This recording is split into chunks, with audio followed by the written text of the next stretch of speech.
स्वागत कीजिए सर का।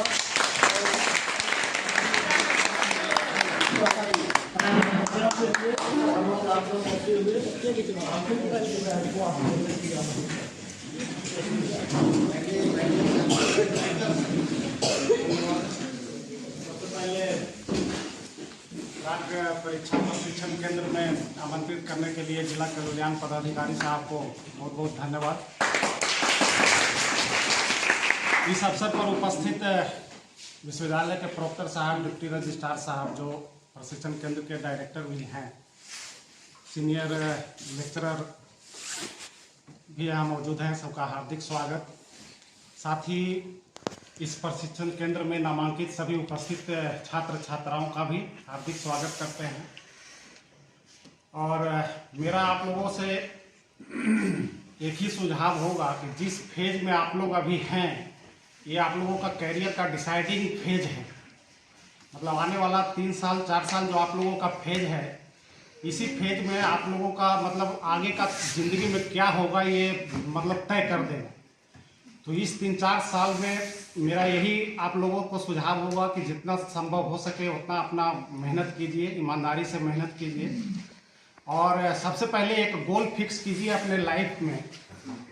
गोल ऐसे फिक्स करना है कि पहले अपना स्ट्रॉन्ग और एक वीक पॉइंट जो भी है अपना इवेल्युएट करना है, अपने फैमिली का सपोर्ट भी देखना है, अपना फैमिली का इकोनॉमिक कंडीशन भी देखना है, फैमिली का क्या रिक्वायरमेंट है आपका, आपके परिवार का, वो भी देखना है।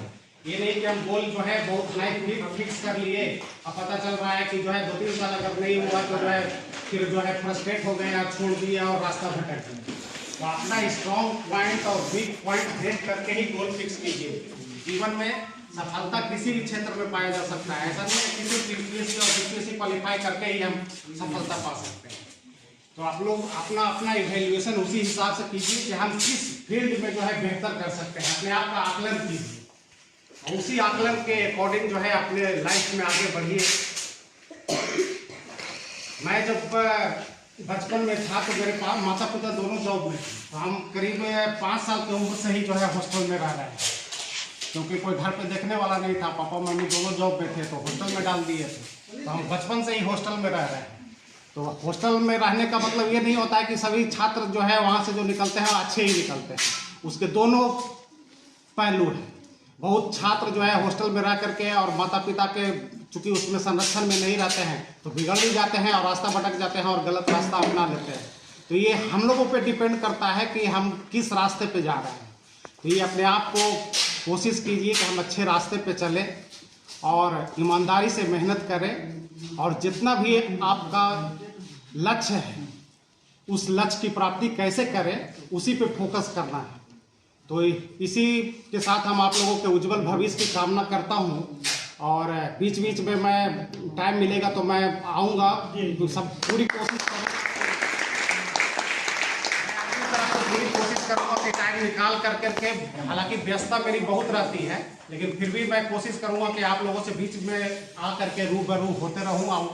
जितना मैंने अपने लाइफ में सीखा है वो आप लोगों से शेयर करूँ ताकि आप लोग भी उसको लाभ उठा सकें। तो आप लोगों को यही मैं सुझाव दूंगा कि अच्छे से मेहनत कीजिए, अपना लक्ष्य निर्धारित कर करके।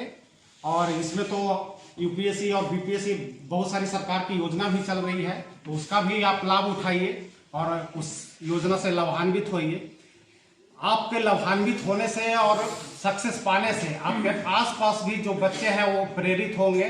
तो इसको इसी रूप में जोड़ करके देखना है कि अगर हम सफल होते हैं तो हमारे आसपास जितनी भी हैं लोग वो प्रेरित होकर के वो भी कोशिश करते हैं। तो ये भी हम लोगों को दिमाग में रखना है कि सफल होने से कितने लोग जो है उससे प्रभावित होते हैं और आपका जो है अनुसरण करते हैं। तो इन्हीं सब शब्दों के साथ हम आपको फिर से